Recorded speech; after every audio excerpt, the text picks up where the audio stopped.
Christian leaders, this is Pastor John Richards, and welcome to the Christian Leaders Book Club. Hey, Christian leaders, I'm Pastor Christopher J. Harris, and I'm your co-host of Christian Leaders Book Club.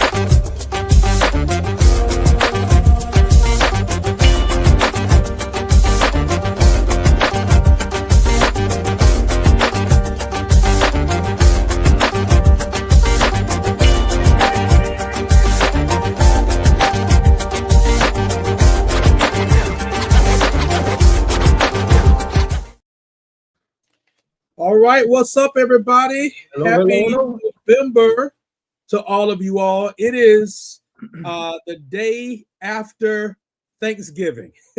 Yes, indeed. Y'all, some of y'all may still be in a turkey hangover, an overload of sweets yesterday. How many of y'all ate leftovers this morning for breakfast? Whatever the case is, we're glad, we're honored, we're thankful that you are here with us today. Welcome to the Christian Leaders Book Club. I am, as the video just said, Christopher J. Harris. This is my partner in reading and rhyme, not crime. The one, the only, Bishop Esquire. Oh, there he goes. It's always a different name, man. Why has it got to be Bishop Esquire today? That's next crazy. Next month is going to be Rabbi Esquire because it's going to be Christmas. Hey, man, I had regular breakfast today, man. I didn't have any leftover Thanksgiving. Really? Regular breakfast today? Regular breakfast. But you know, we woke up early and go to this movie. So wait a minute. So what's regular breakfast the day after Thanksgiving for the Richards family? Pancakes, sausage, bacon, eggs. All the things, man. No grits? No, man. You do pancakes. We don't do grits. It's either or for us. It's both and. No, that's a big one right there. You gonna do? We alternate grits one day, pancakes the next. We are live in living color, and we might be about to lose our friendship because I've never asked you this, but I'm gonna ask you this now. We might be about to lose our friendship. You ain't even got to ask. Okay. It's salt. Okay. We brothers. We brothers. Come on. Man, you put sugar on your grits, then we not on. Ain't no Christian Leaders Book Club. That ain't happening, man. That ain't happening. Listen, man. That right there has broke up friendships and families for years. Without a doubt. You might as well get some oatmeal and some cream of wheat if you're gonna put some sugar. Try to put some sugar on your grits. That's oatmeal stuff right there, man. I ain't dealing with that, man. That's oatmeal stuff. Yeah. That's I love it.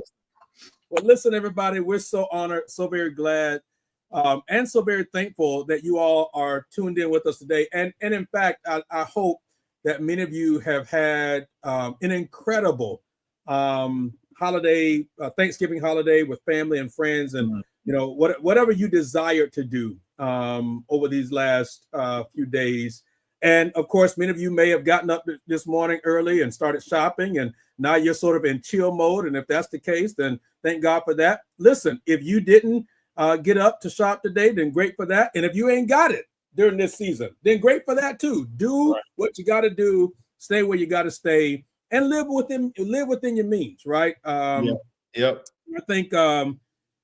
I think there's so much comparison in our culture and our world today, Pastor John, and we may or may not get into that later. But I think, man, the timeliness of this book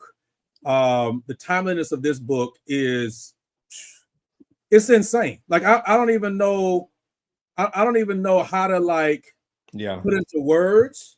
No, I agree, man. I agree. This is crazy.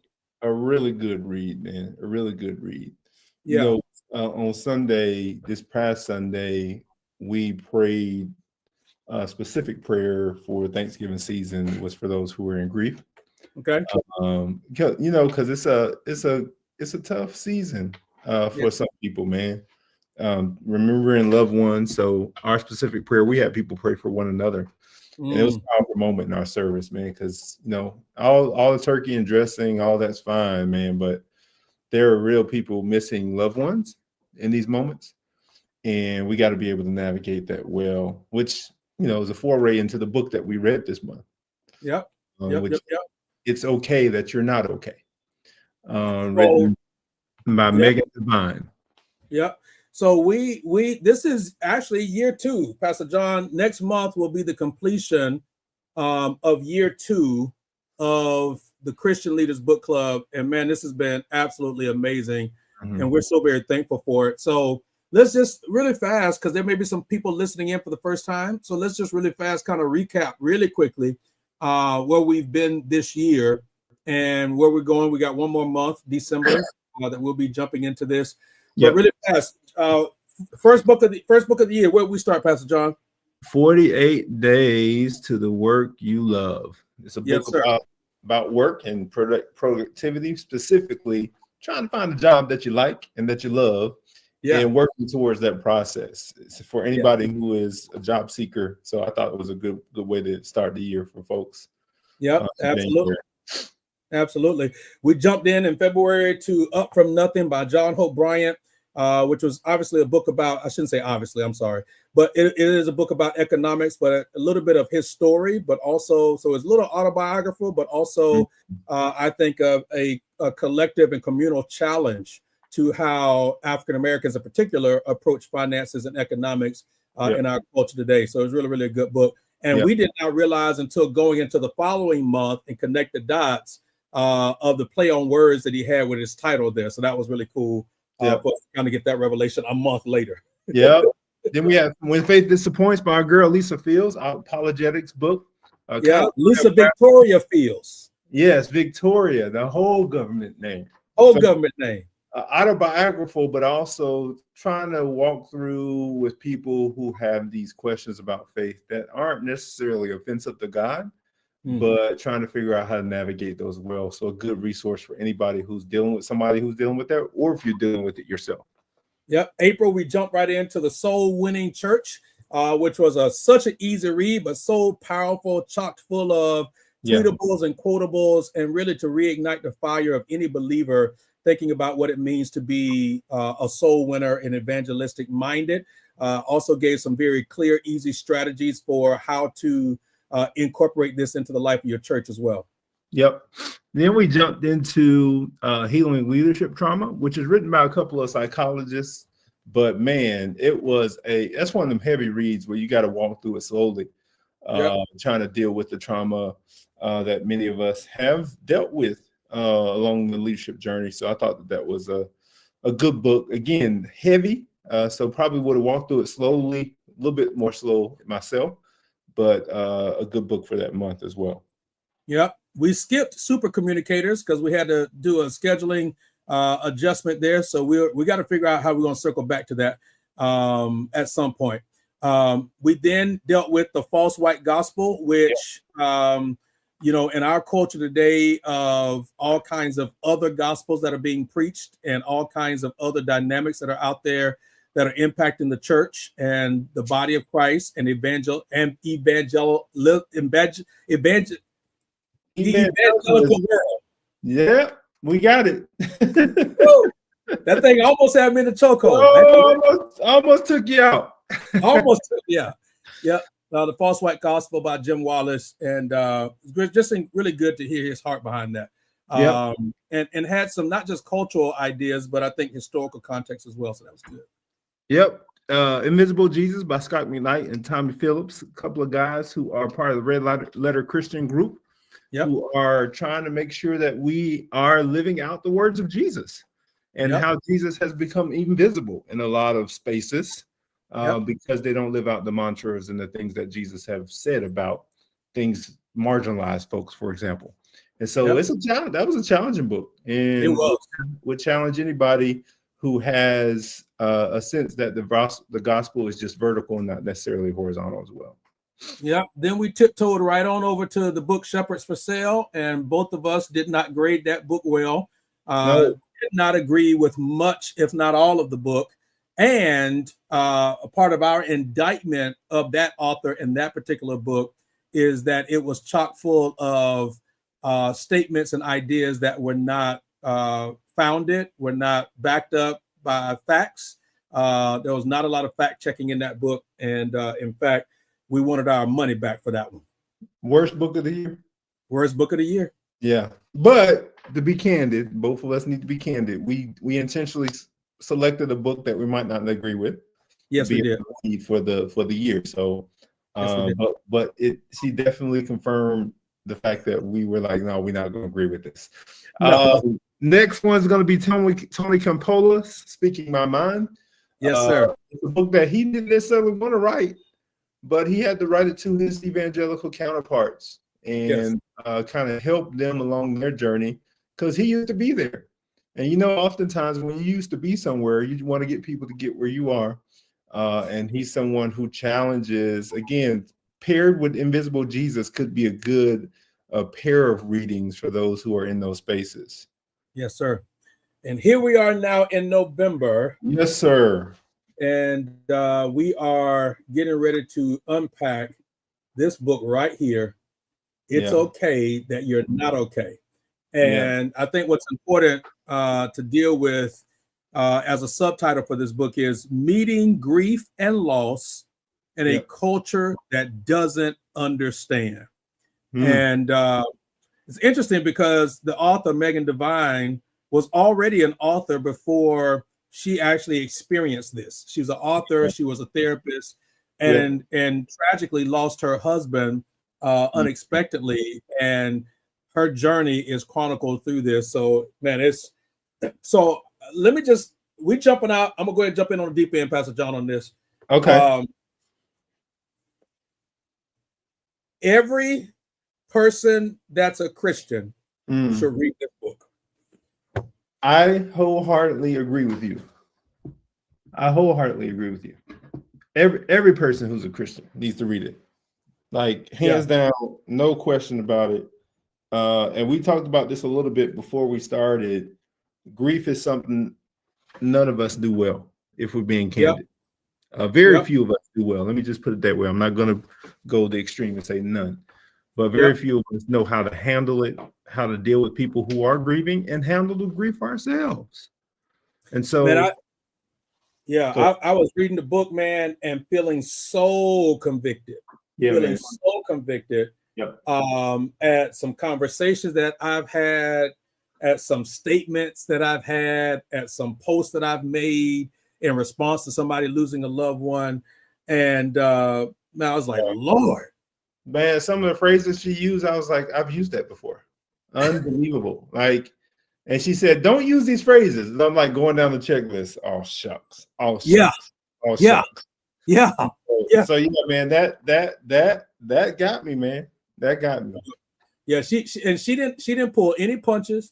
She backed up what she was saying, not just by her own experience, but it made it so relatable. And in my mind, I don't think you can walk away from this book without having more empathy and compassion for those that are dealing in that moment or in seasons of grief and loss. Yeah. I think it's impossible. Yeah, I think it is. Yeah, I agree. Can I set this up a little bit too as we jump into this discussion? Give us a setup, man. Yeah. So holiday stress is almost universal. Oh, for sure.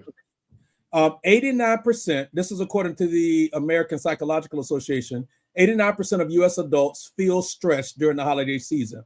And 41% say their stress is higher than at other times of the year, right? Stress is increasing year to year. So in a poll that was titled Healthy Minds, 41% of U.S. adults say they anticipate more stress related to the holidays this year than last year. So every year it gets higher and higher. Holidays harm mental health for many people. 64% of people already living with mental health say that the holidays make their condition worse. Wow. And 3 in 5 Americans say their mental health is negatively impacted by the holidays. The common drivers of this stress is lack of time, financial pressure, gift giving, family dynamics, which are all cited as key reasons that holiday stress can trigger depression, anxiety, and even substance misuse. And here's what we want to really get to for the sake of this book. Grief and loss is the top holiday stressor and has been based on research, for the last 67 years. Now, obviously, we know it's probably longer than that, but just in terms of a research perspective, many people don't even feel like celebrating anything during the holidays because of grief. 47% say a key reason was grief, was grieving a loss or a missed loved one that they received, that they embraced, or not embraced, but that they had more holiday stress or didn't feel like doing anything during the holidays. Another grief-focused poll reported that nearly 40% of Americans had no interest in celebrating anything from October through February. Wow. October all the way to February? October through February. Bro.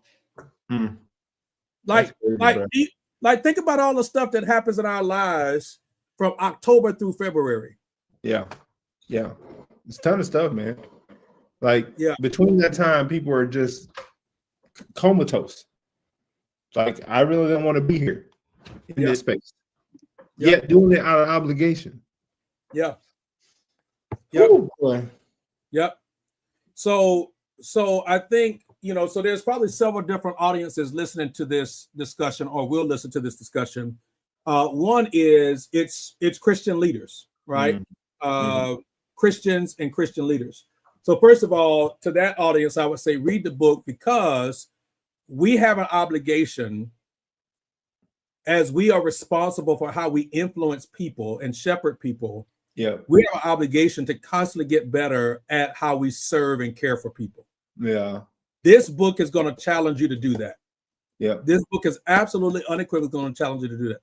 I think if you're listening to this and you are grieving and you are struggling in some ways with grief, even if it's fresh, or even if it's been years, I think this book makes space and gives language to probably some of the frustrations that you've been carrying. For sure. So I would encourage you to get the book, because I think even if you're dealing with grief, I think she wrote this book in a way that's sort of cathartic for those that are trying to figure out how to navigate it.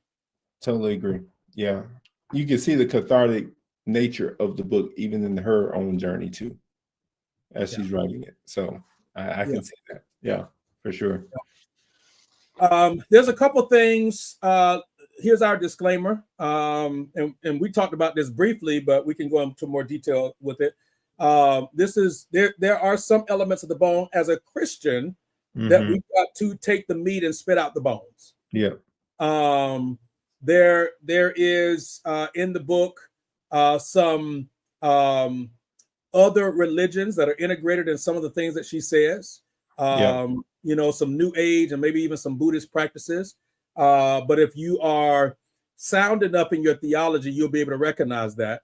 And if you're reading the book with audio or Kindle of some sort, there is some language in there that you got to be mindful of. So if you're listening to it around others, you want to be mindful of that as well. So what else, overview, Pastor John, what else would you add? What were some of your other takeaways? I would say that the book is interesting. It provides both discomfort and comfort. So the discomfort comes in where you have to reset all the cultural things that we have learned around grief. Say it's okay that you need to be able to do these certain things. Like, you can do these things and not feel guilty about it. And then the other part, the comfort is that you're saying, okay, now that I've reset the cultural way of doing things, I ain't crazy. Right. We're still feeling this. Yeah. Like, we're still feeling the grief of losing someone 30 years ago. Yeah. Like, it's fresh. Yep. So I think those are two things I was like, man, yes, people need that. They need that comfort, and they need from somebody else who's experiencing it. Not so that she could tell her story to make it worse than your story, right? And she talked about that in the book, but just so you know that there's someone else who's gone through this and someone who is trained in this area as well, to be able to process it through yourself. So I thought that was good. Yeah.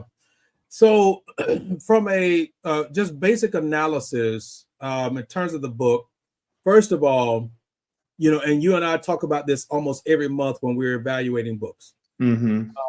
Does the author frame the book in a way that here's what the book is about, here's what I want to tell you about. Mm-hmm. Do they tell us what they just said, and then do they help recap what they're going to say? And I think she nailed it. Like she gets an A in my book on that. I totally agree. And then she gives you kind of a middle ground, like here's the approach you need to be taking. Yeah.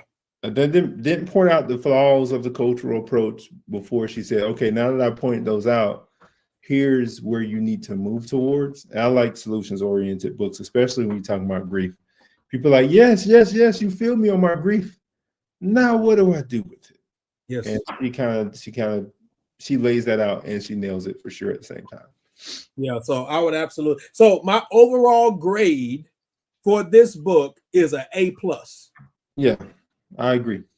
Yeah, it's definitely on the must-read list in that category of grief, death, loss, whatever, anything that may be. Yeah. And for anybody who's a believer, you better believe that at some point you're going to experience loss. Yep. And being able to handle that in a healthy way without all the catchphrases or without hearing the catchphrases and not feeling offended by them. This will be helpful for you and help give you language around it. Yeah.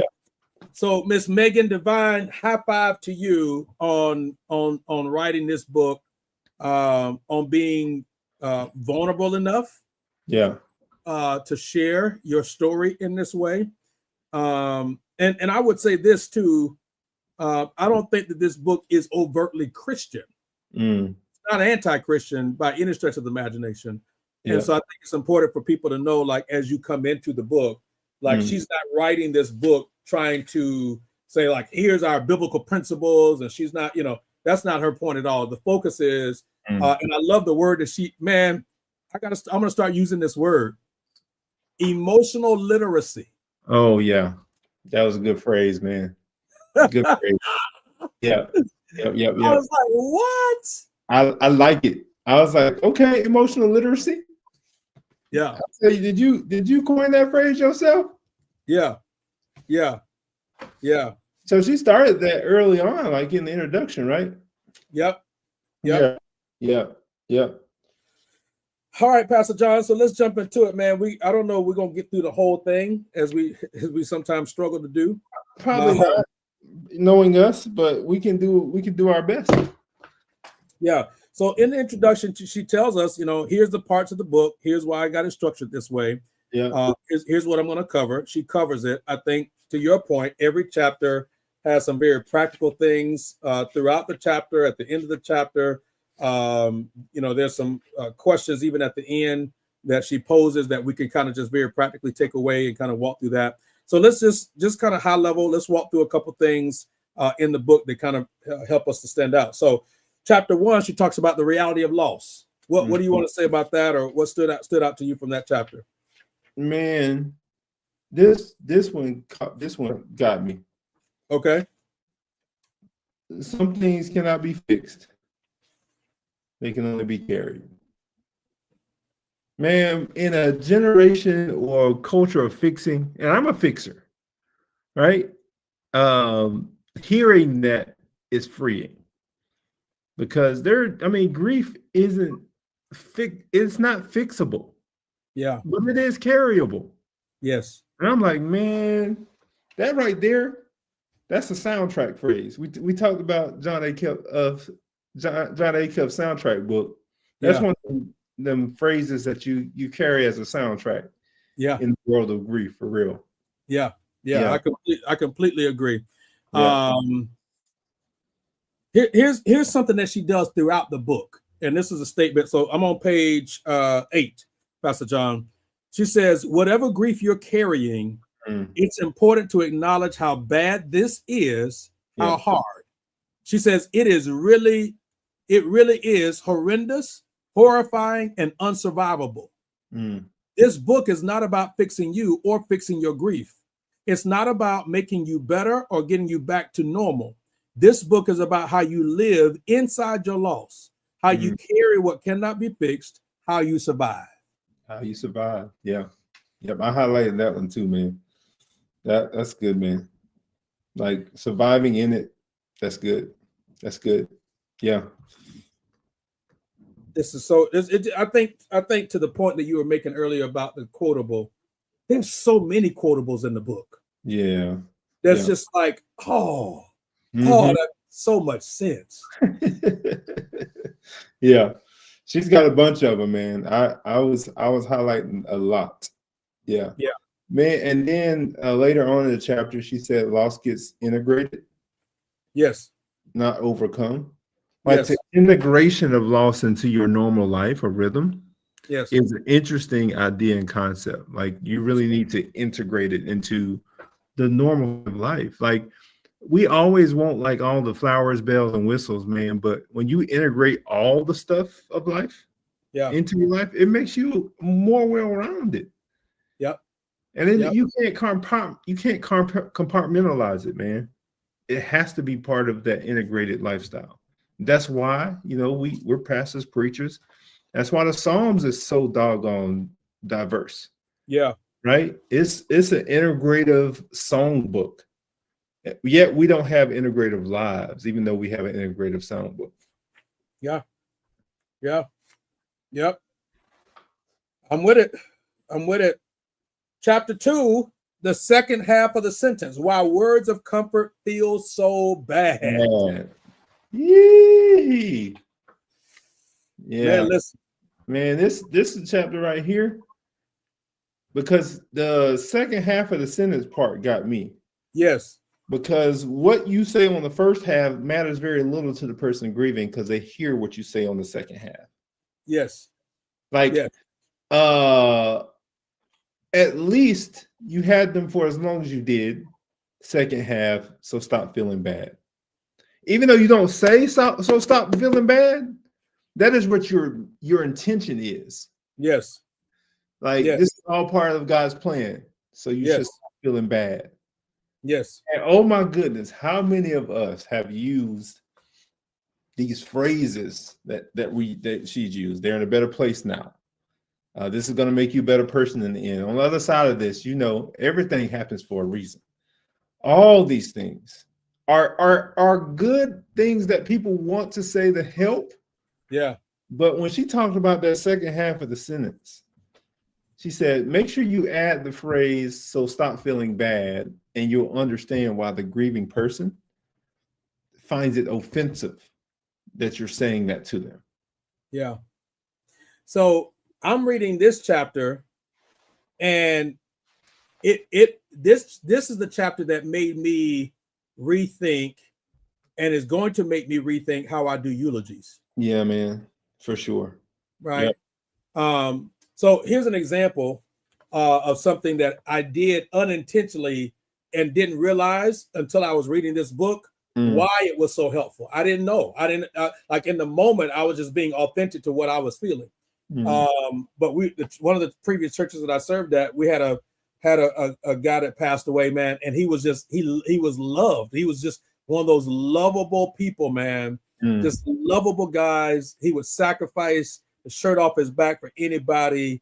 Just you never saw him down, never saw him have a bad day.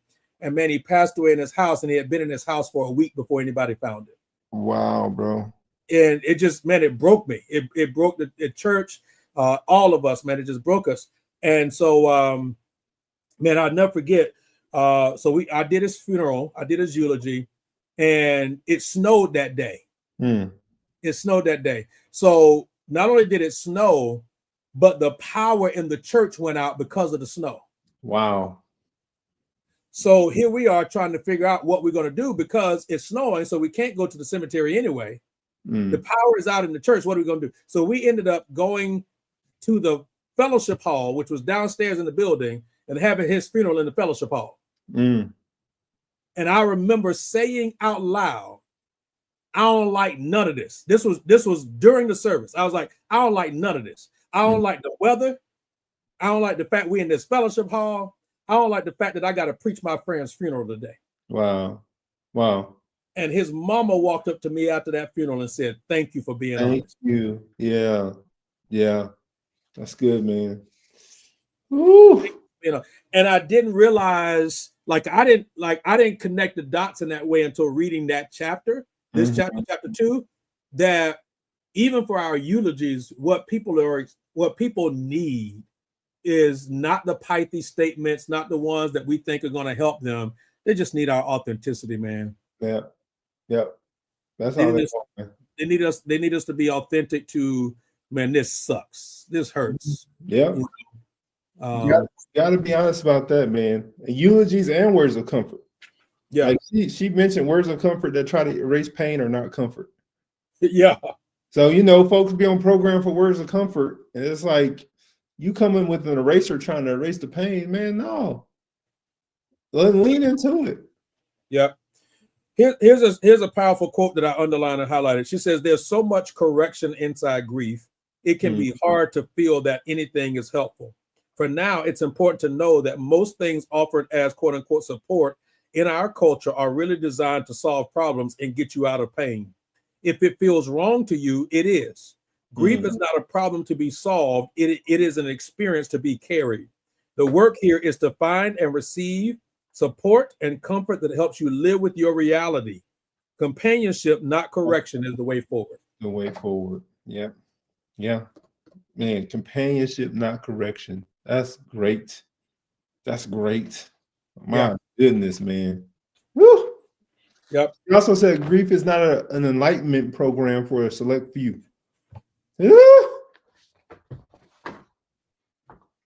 Like, what? I had to run that back when I read that. I was like, whoa. Man. I know, man.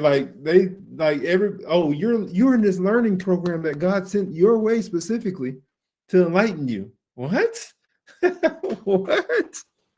Yeah. I thought that was good that she pointed that out, man, to make sure that it's not this thing that we're going through, this process, this program we're going through. Well, I realized this too as we get into chapter 3. I realized that the church Christianity has also borrowed so many statements from culture that have not been shaped by our theology. Yeah, you're right. Yeah, that's facts, man. Like we even, we'll say things, "Oh, I know they're looking down on us right now, smiling." What? Where's that in scripture? Why would they be looking down on all this pain, suffering, heartbreak? They are not looking down at us smiling. No, at all. At all. And so even this part got me. Now, this is way later on in the book, but that whole point about angels, right? So if we say that they are angels watching over us, they in fact have actually been demoted. There's a demotion. If you're created in the image of God and now you're an angel, that's a demotion. That's what you go from the major leagues to the single A ball. What is that? But I mean, the cultural influence, though, man. All this, like these Christmas movies, when these human angels come back, that's where we get these concepts from, and not necessarily in the word of God. Like, no, man. Ain't nobody no angel. Yeah. I know people who are created in God's image. That's what I know. Yeah. Yeah. So the chapter 3, she goes for the therapist and the clinicians on this chapter. Oh, she came for their heads and their necks. She's like, our model is broken. Right. The models is done. It's done. I love the fact that she talked about the stages of grief. Yes, sir. In this chapter, because everybody talks about them. Everybody knows the stages, and they're like, let's just move people through the stages of grief. And she said, what began as a way to understand the emotions of dying became a way to strategize grief. Like people come up with a strategy to move people through the stages to get to the end of the You got to grief. finish that. You got to finish that. Finish the rest of that paragraph, though, Pastor John. Go ahead and finish the rest of that paragraph. Grief is expected to move through a series of clearly delineated stages: denial, anger, bargaining, depression, eventually arriving at acceptance, at which time their grief work is complete. This widespread interpretation of the stages model suggests that there is a right way and a wrong way to grieve, that there is an orderly and predictable pattern that everyone will go through. You must move through these stages completely or you will never heal. Getting out of grief is the goal. You have to do it correctly and you have to do it fast. If you don't progress correctly, you are failing at grief. Here's the thing. In her later years, Kubler-Ross wrote that she regretted writing the stages the way that she did, that people mistook them as being both linear and universal. When the person that wrote it know that people that been misusing it, now everybody's a stages of grief expert and want to get people through the stages. And she's like, no, that ain't what I set out to do, which is crazy. The stages of grief were not meant to tell anyone what to feel and when exactly they should feel it. They were not meant to dictate whether you are doing your grief correctly or not. Her stages, whether applied to the dying or those left living, were meant to normalize and validate what someone might experience in the swirl of insanity. That is loss and death and grief. They were meant to give comfort, not create a cage. Come on with the alliteration, lady. Miss Megan Devine. They were meant to create comfort and not a cage. Oh gosh. Oh Lord. Yeah. Hey, Pastor John. What? Can I be honest with you? What? I read that section and went and took a nap. That was it, man. That was nap time after that, huh? No, that was really good, man. Yeah. It's crazy. She mentions that people find themselves like actually educating their therapists about the realities of grief, which is wild. That people who are trained to do this need this education from folks who are in the middle of it, in the midst of grief. Yeah, that chapter was good, man. It was really good. Yeah. So, for me, I think I will still talk about the stages of grief, but absolutely have different handles for it. For sure. Absolutely have different contexts for it and all of the things that go along with that. Yeah. Chapter 4, emotional illiteracy and the culture of blame. Anything you want to say about this chapter in particular? She talked about. I think sometimes people's minds immediately go somewhere when people, and she mentions this, when loss is violent, accidental, they blame folks because it's like, man, somebody had to do something wrong for this to be this violent and this to be this intense, right? And so there's this victim shaming that occurs or blaming that occurs in the midst of that. And it sucks for the person grieving because it's like, man, now I got to deal with that shame on top of it. Yep. That's wild, man. Yep. That's wild. I love that she talks about spiritual bypassing in this chapter. Because that is, I think, something that I've when I became aware of it, and that it was a thing, I started being very careful about, how do we find ways to encourage and comfort and strengthen people, but also not bypass the reality of what they're navigating. And, I think, when I see scripture, I see that scripture, that you can be full of faith while you're still in the trial. Yeah. And I mean that those two are not exclusive of one another. Yeah, they complement each other. Yeah. So I thought that was good.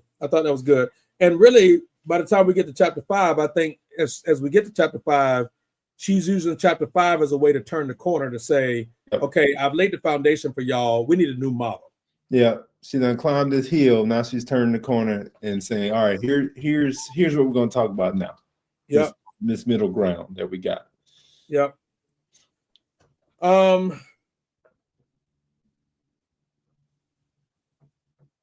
Let's go to part 3, man, for the sake of the balance of our time together. Yeah, that'll work. Because part 2, I think, is very practical. Gives some practical steps and ways that I think are helpful. And expands people's options for what they can do and how they can do it to navigate the grief that they're walking through. She does some creative suggestions in there with, narrative writing or scrapbooking or, poems and things like that. I thought that was all really good stuff. Let's jump into part 3. The section there, the title is When Friends and Family Don't Know What to Do. Ooh.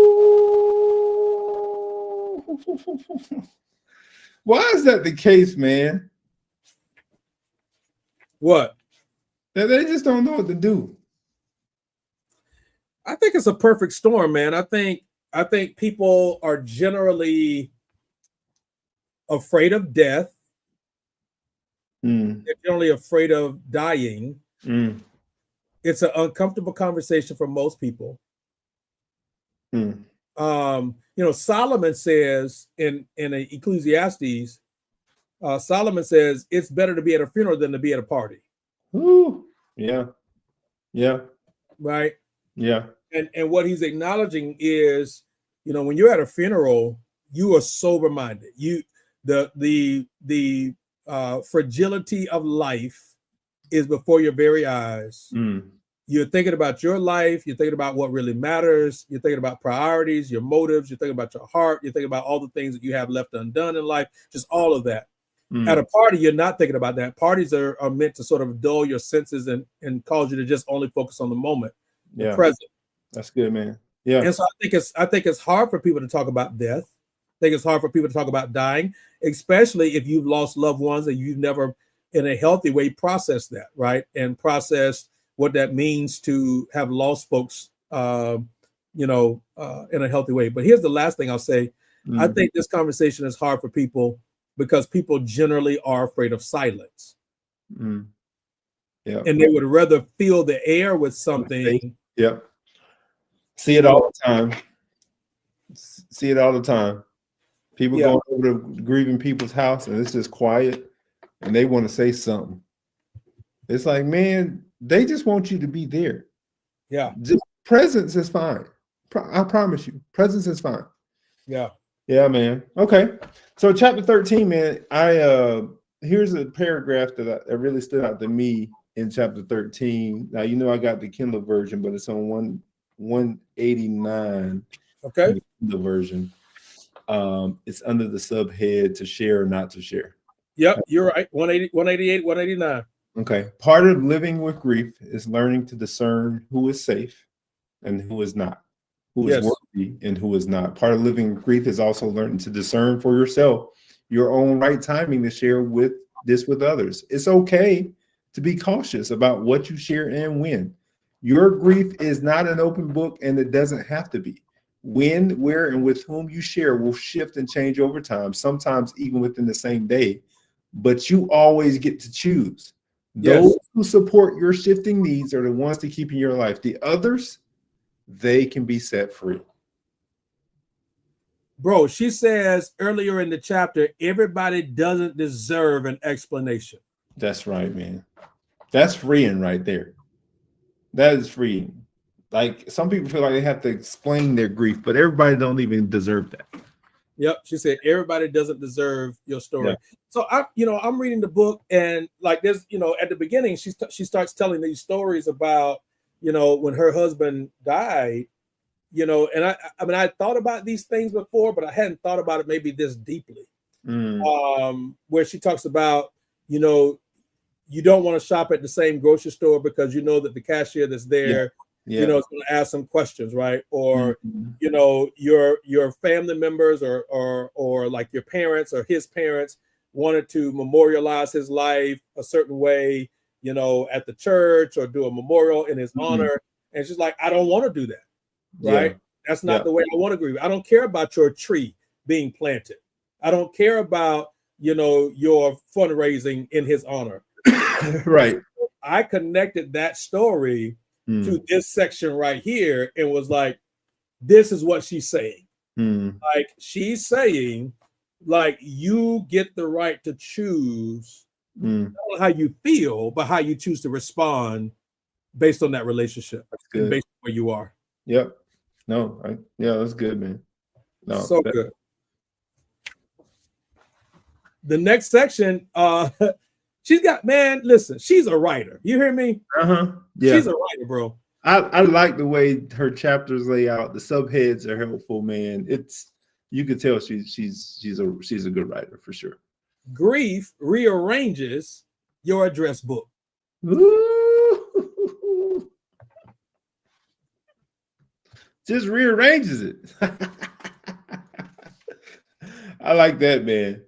I mean, it's the truth, though. It's the truth. I mean, at some point, you gonna have to rearrange some of that in the midst of that grief. Yeah. She talks about your support system in the next chapter, which I thought was just very practical, again, very helpful, and also does so in a way that it says to the person grieving, you need a support system, but here's how you can help your support system help you. Yeah. I thought that was good, man. I like her list of do's and don'ts, man. Obviously, the things that people can implement like immediately. You know what I'm saying? So I think that helps people who are trying to be that support to do it the right way. So I like that list that she came up with. Yeah, the last few sections and chapters of the book were just, I thought, really good. When you get to the very last section, that appendix where she talks, I'm just looking at our time, how to help a grieving friend. And so she says here, my essay on how to help a grieving friend is among the top 3 most shared posts I've ever written.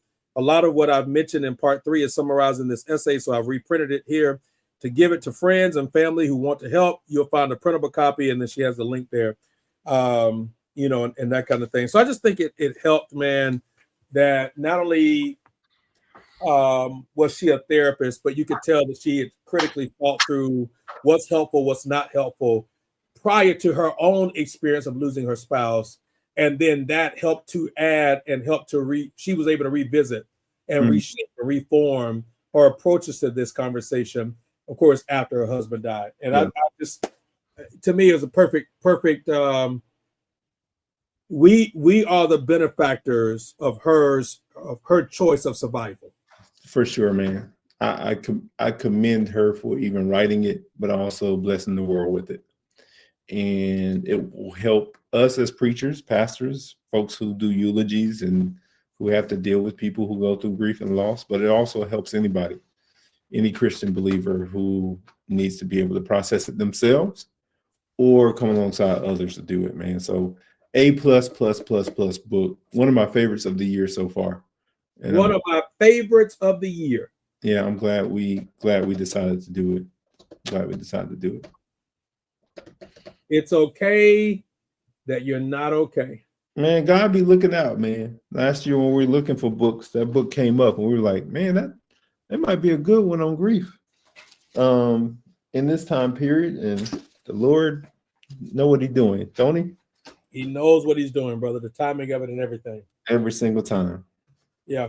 Well, anything else you want to say about the book or say about grief, man, or say about this season in terms of encouraging people or helping people navigate any of this? Man, we all should feel convicted by it, man. Everybody has to get better at this, particularly in the African American context and space. Yeah. Like, we've been forced to move on because our lives dictate it, because our experiences have dictated it. And, as Black men, oftentimes I didn't see older Black men deal with grief well. No. And it led them to early graves. So I'm trying to help break that cycle with my son so he kind of sees when I experience those moments of loss. And it's not even death. It's just loss, period. Like, where you feel like something just didn't work out. How do you process that? How do you deal with it? Being able to do that, hopefully it helps to change the narrative in our own community. So I would just say that. Yeah, I clearly walked away from this book saying we've got to get better at supporting and caring for people with grief. Got to get better. And I think this book is going to help us do that. Got to do better. Yeah. Megan Devine, if you happen to see this, if you happen to encounter this, we honor your contribution to us getting better. Yeah. Thank you. Yeah. This is amazing. Man, we got one more. John Bevere's The Awe of God. is up next in December. And we talked about this book a little bit and decided to move forward with it. We'll probably talk a little bit about that on the session that we're going to go into, but we feel like it was necessary we move forward with it. So we're going to do that. We're going to do that. I'll leave the rest of that conversation for the session itself. No comment. Hey, you was ready to let it go. So Pastor Christopher, I know our listeners may go back and listen to this, and there's some who may be here now. We've already put our list together for next year. We just had our little strategy session, so we're excited about it. We'll obviously be sending that list out to you all who have subscribed to the newsletter. If you have not, make sure you go and subscribe. But man, we got a good list, Pastor Christopher. We felt good about that thing. We got through it in like almost an hour, a little bit over an hour. We're getting better. Y'all can tell he's excited. Go get your picks. Yeah. Oh, he coming up with the New Year's thing now. Oh yeah, man. Get your fix in 26. I got you, man. Yeah. If you're a pastor or a preacher listening to this, please do not feel forced to alliterate your church's theme as you head to the new year. You don't have to. It's fine. The same way that we've been delivered from having to eat chitlins, you are delivered from having to alliterate your theme. I know, man. 2026 can be the year of fulfillment, the year of blessings, the year of anything else. It don't have to be your fix.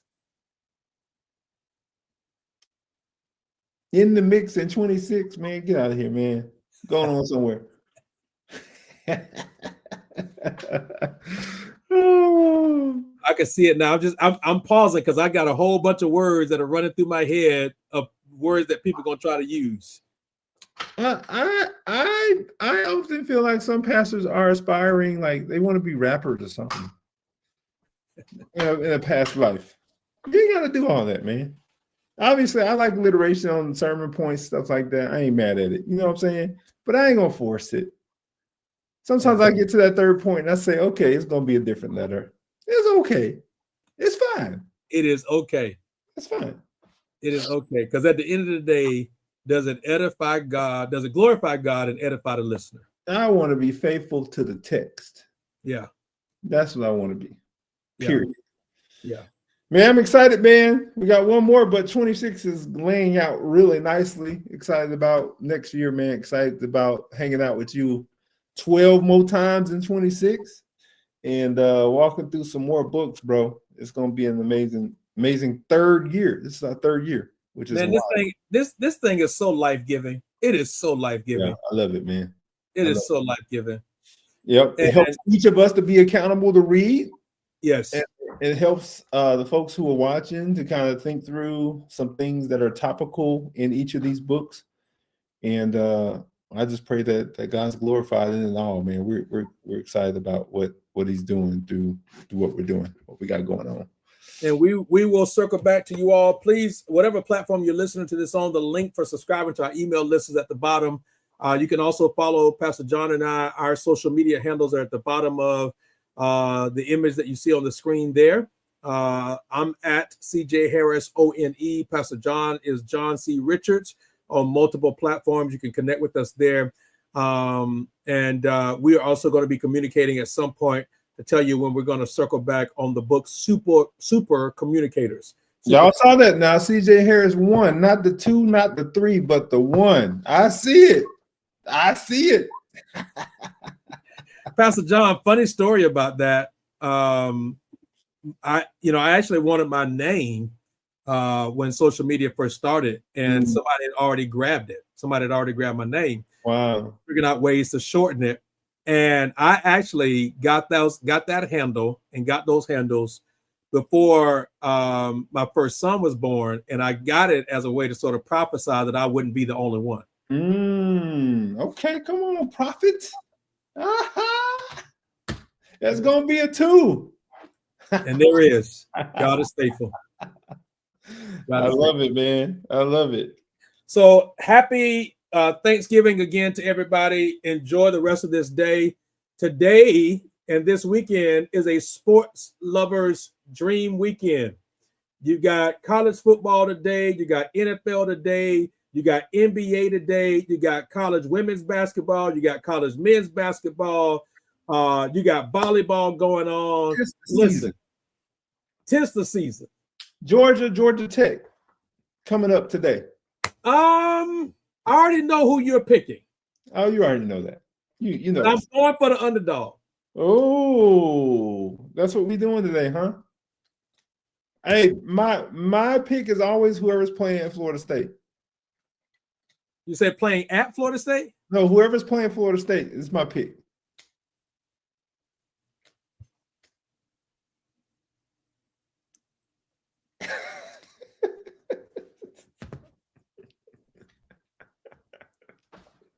You ain't gotta say nothing, man. It's okay. You can just watch us at the playoffs. Wow. Hey, man, you just listen. You understand that Georgia Tech is clean old-fashioned hate. It's one of the oldest rivalries of all time. So when you tell me that you're going for Tech against my dogs, then we gonna come for you. The only reason I'm doing that today is because there's been so much shakeup in the ACC. There has been, yes. That's the only reason. So That's you want Tech to win? Well, Florida State doesn't have a chance, but I guess you want them to win so it can. And now there is a strain of Florida State in there. A strain? Yeah. Because the offensive coordinator and quarterbacks coach is Chris Winkie. Oh, man. That don't mean nothing. He gonna get beat just like anybody else. I don't care if it was Charlie Ward. I don't care if it was Jameis Winston. I don't care if it was who's the other guy that played running back? One of my favorite players. He played in Tampa Bay, didn't he? Talking about Ward Dunn? Yeah, Dunn. I don't care if it is any one of them. They're gonna get this L today. L. Listen, Georgia is good. Georgia is good. And I don't have any personal beef against Georgia. You just got petty beef with me. I get it. No, none at all, bro. None at all. You just pulling for Georgia Tech. I got it, man. I'm a little sour on the SEC right now. I will admit that. I understand, man. It's hard when we keep doing what we're doing.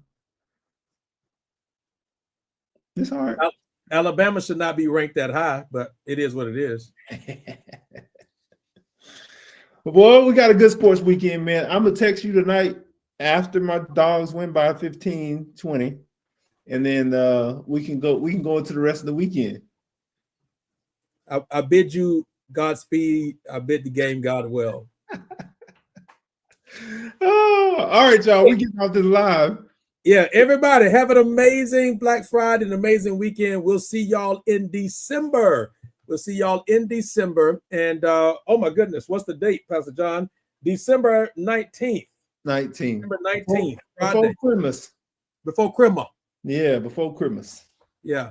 All right, everybody. Have an incredible day, an amazing day. We'll see y'all soon. This is the Christian Leaders Book Club. Peace.